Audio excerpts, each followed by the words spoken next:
Jadi memang kalau kita di surat tadi itu yaumandatus samawati wal arda, nanti langit dan bumi akan kami gulung.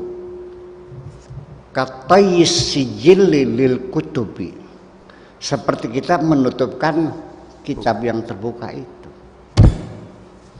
Ini begini, nih, ini kita buka. Big Bang itu adalah ledakan pertama, the extending of universe. Alam ini mengembang, seperti terus mengembang. Semua namanya dunia akan ada akhirannya. Bintang-bintang yang bersinar di langit itu pun semuanya punya masa berakhir, ada expire-nya semuanya itu, dan semuanya akan berakhir kepada kematian. Bintang-bintang yang tak terhingga semuanya akan mati. Nah, kematian bintang itu caranya dengan meledak, ya, akan meledak. Setelah meledak dia akan membuat planet-planet baru lagi, ya. Ledakan bintang itulah yang disebut dengan supernova itu. Ya, terakhir kita ada ledakan bintang terakhir itu yang nyampe radiasinya ke bumi ini 5 tahun yang lalu itu baru nyampe. Itu meledaknya itu 25 tahun yang lalu. Radiasinya baru menyentuh bumi ini. Jadi artinya bahwa nanti the extending universe ini, alam yang semakin mengembang ini, nanti pada akhirnya akan ditutup kembali, akan mengisut kembali. Ya, katayis sijilli lil kutubi, seperti kita menutup kitab satu lagi. Ketika tertutup satu ini, maka bahan baku alam semesta dengan bintang-bintang yang bertriliun-triliun bintang itu semuanya, termasuk bumi kita ini, bahan bakunya itu adalah benda padat yang tidak ada kekosongan di dalamnya. Tidak lebih hanya sebesar rokok ini kok. Ya, meledak menjadi alam itu nanti akan kembali. Nanti dalam proses ada namanya kiamat sughra, yaitu bahwa di setiap bagian dalam alam semesta ini ada namanya black hole, lubang hitam. Itu menelan apa saja yang mendekatinya, mau bintang, mau planet, mau bulan, mau apapun, cahaya pun ditelan semuanya itu. Dan sampai sekarang masih menjadi pembicaraan hangat tentang masalah black hole itu sendiri. Black hole itu sendiri juga wujudnya nggak ada, bukan materi. Ya, itu hanya hitungan matematisnya Einstein saja sebetulnya. Ya, tapi kita meyakininya ada.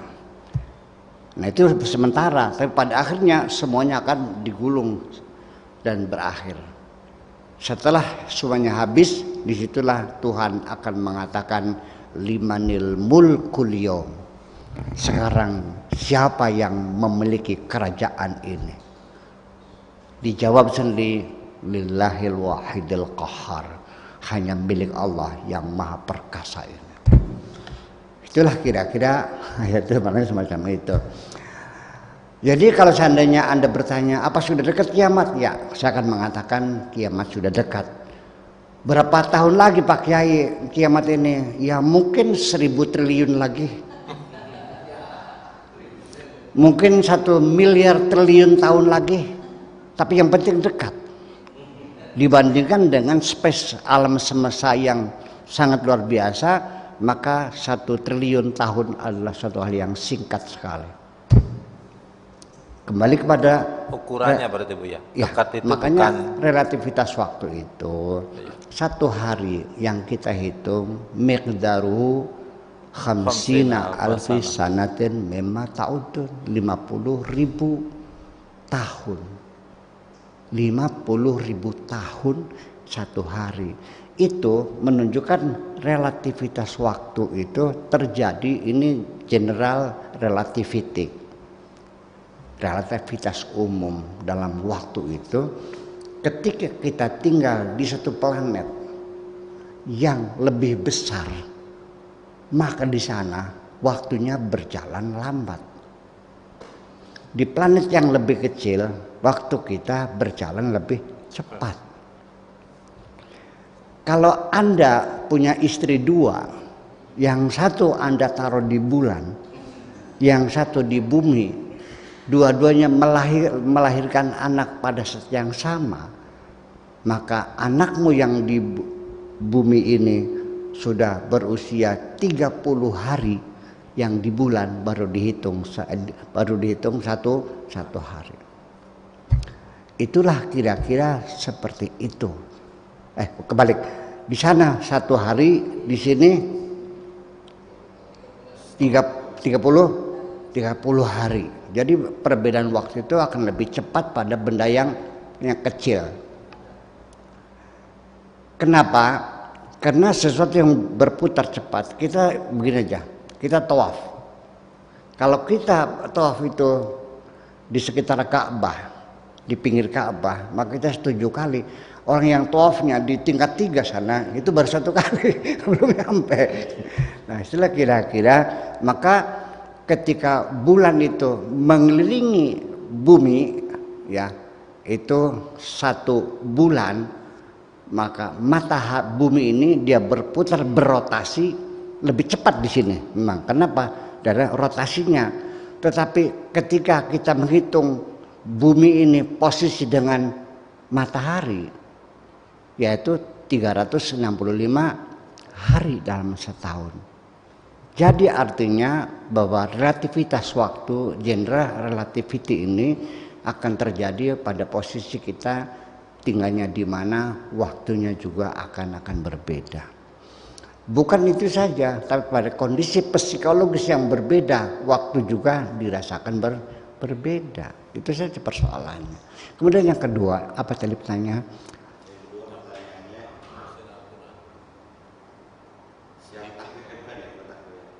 Sedikit sekali ulama yang mampu menafsirkan Al-Quran dengan mengecualikan penafsiran secara ilmiah, padahal mereka meyakini bahwa Al-Quran adalah sumber segala pengetahuan.